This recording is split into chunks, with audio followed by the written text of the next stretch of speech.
या आंदोलनाच्या पाठीवर आपल्याला राजकीय पोळी भासता येईल या दृष्टीनं राजकारण करणारे हौसे नवसे काही गवसे अशा प्रकारचे हिंसाचार करणारे अराजकता तयार झाली पाहिजे असेही लोक त्या ठिकाणी शिरलेले आपल्याला पाहायला मिळाले। आणि मला असं वाटतं यामुळेच की सोनम वांगचुक यांनी आपलं उपोषणही सोडलं, त्यांच्या मागण्याही सरकारने मान्य केल्या, त्याच्यावर कारवाई सुरू झाली।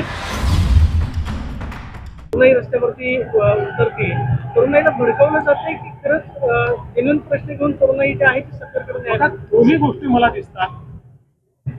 प्रश्नाचं गांभीर्य असल्यामुळे शांततेने आंदोलन करणारेही मला दिसतात। आपल्या समोरचं भविष्य चांगलं राहिलं पाहिजे याकरता त्या आंदोलनाला समर्थन देणारेही मला दिसतात।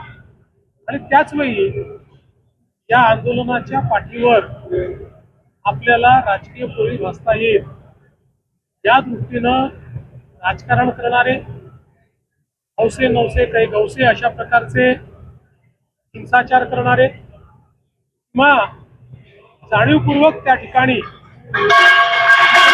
अराजकता तयार झाली पाहिजे असेही लोक त्या ठिकाणी शिरलेले आपल्याला पाहायला मिळाले। आणि मला असं वाटतं यामुळेच ही सगळी परिस्थिती लक्षात घेऊन की सोनम वांगचुक यांनी आपलं उपोषणही सोडलं, त्यांच्या मागण्याही सरकारने मान्य केल्या, त्याच्यावर कारवाई सुरू झाली आणि त्यांनी सगळ्यांना सांगितलं की शांततेनंच हे पुढे गेलं पाहिजे।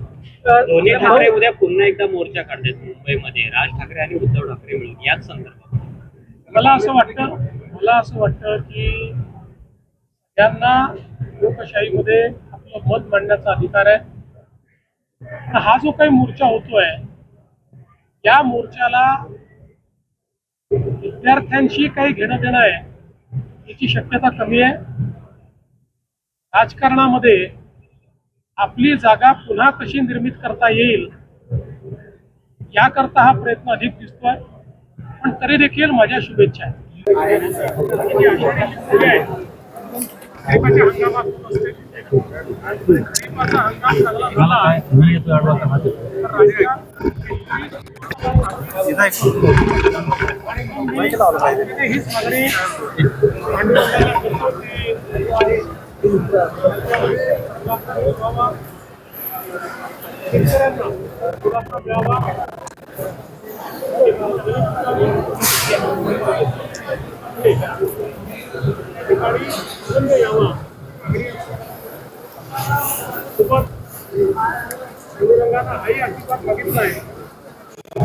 देशाचे प्रधानमंत्री माननीय नरेंद्र मोदीजी यांनी आमच्या देशाच्या तरुणाईकरता एक नवीन अध्याय सुरू केलेला आहे आणि या तरुणाईला दिशा देण्याकरता त्यांच्या आशा आकांक्षा पूर्ण करण्याकरता मोदीजी हा जो नवीन अध्याय लिहित आहेत त्यातही त्यांना आशीर्वाद पांडुरंगाने द्यावा अशा प्रकारची त्यांच्या वर्षामध्ये ऑर्डर पूर्ण होईल याचं काम कधी सुरू होईल? आपला प्रयत्न असा आहे की यावर्षीच काम सुरू झालं पाहिजे आणि काम सुरू झाल्यानंतर 2 ते 2.5 वर्ष त्याला लागतात, पूर्ण काम व्हायला 3.5-4 वर्ष लागतात। पण महत्त्वाचं जे काम आहे 2 ते 2.5 वर्षात आपण पूर्ण करू। आता पुढच्या काळामध्ये जवळपास सगळ्यांची आमची चर्चा झाली आहे। 80-90% लोक जे आहेत त्यांच्या शंका दूर झाल्या, 20% लोक आहेत त्यांना अजूनही शंका आहेत, तेही आम्ही दूर करू। आपल्याला सगळ्यांना सोबत घेऊनच हे करायचं आहे। एक गोष्ट मी सांगतो की कोरोना झाल्यानंतर हे विस्थापित झाले तेही प्रस्थापित होतील आणि खूप मोठ्या प्रमाणात या नगरीचं चित्र बदलेल।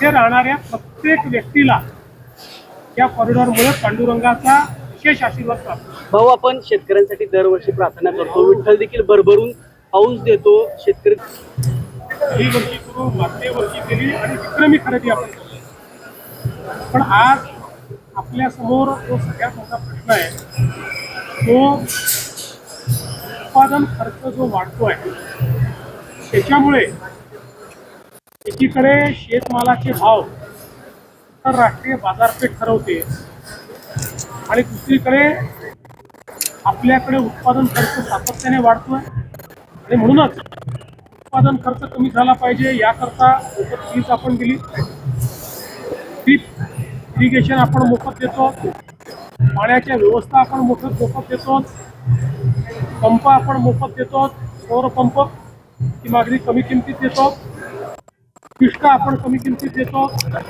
यंत्रसामुग्री आपण कमी किमतीत म्हणजे 90% 100% सबसिडीने त्या ठिकाणी देतो आणि यासोबत विशेषतः उत्पादन खर्च कमी करायचा असेल तर आपल्या शेतकऱ्यांना नैसर्गिक शेतीकडे न्यावं लागेल. तो आपला प्रयत्न आहे आणि महाविस्तार सारख्या आर्टिफिशियल इंटेलिजन्सचा उपयोग करून 25% उत्पादन खर्च कमी करायचा आणि उत्पादकता वाढवायची हा आपला प्रयत्न. यातनं शेतकरी सुटतो. साहेब, आपण कॉरिडॉरच्या माध्यमातून पंढरपूर हे राष्ट्रीय दर्जाचं तीर्थक्षेत्र बनवत आहे.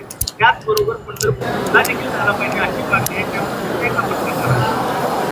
हा, आता महाराष्ट्रात किती जिल्हे करायचे ते कधी करायचे आया ज्यावेळेस आम्हाला आदेश देतील त्यावेळेस करू.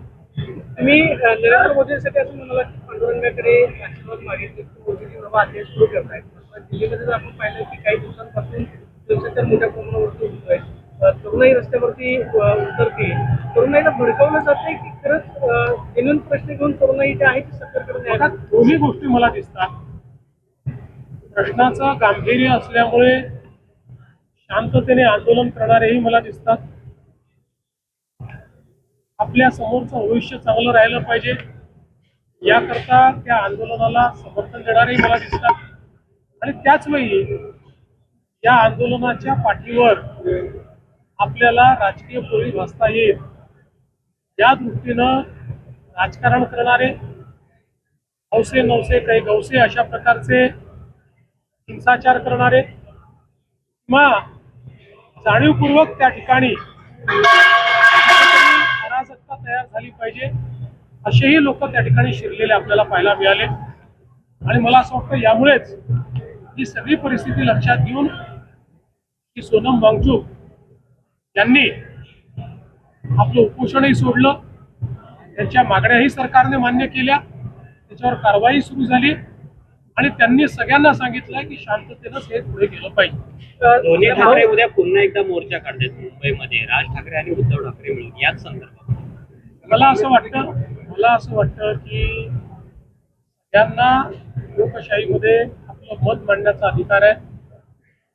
हा जो काही मोर्चा होतोय या मोर्चाला विद्यार्थ्यांशी काही घेणं देणं आहे याची शक्यता कमी आहे.